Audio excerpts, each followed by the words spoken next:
Sanskrit college रे विश्व ads दिवस पालित। संस्कृत कॉलेज रे एड्स दिवस पालित हो जाइछे। एथिरे मुख्य अतिथि भावे समाजसेवी डॉक्टर अमूल्य कुमार जेना जोगती एड्स उपरे सभारे वक्तव्य रखिथिले। आज ही एड्स दिवस रे आमे सठिक मार्ग आपणेपा और सठिक बाटरे जीवा। पिलामाने जेपरि यौन निर्यातना उपरे निजको नियंत्रण करिवे ताहा उपरे समस्ते सचेतनता कराइबा। आज ही समाज रे आमे वार्ता देबा मो स्वास्थ्य मो अधिकार। सभारे सभापतित्व करिथिबा कॉलेज अध्यक्ष डॉक्टर उमाकांत पंडा तांका वक्तव्य रे पिलामानंको प्रवर्ताइथिले।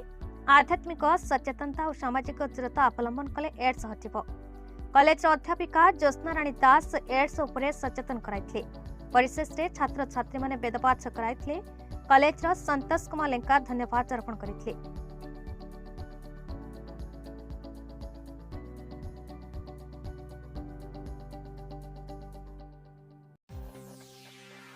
कमलेश प्रसाद मिश्रंक रिपोर्ट, भारत न्यूज।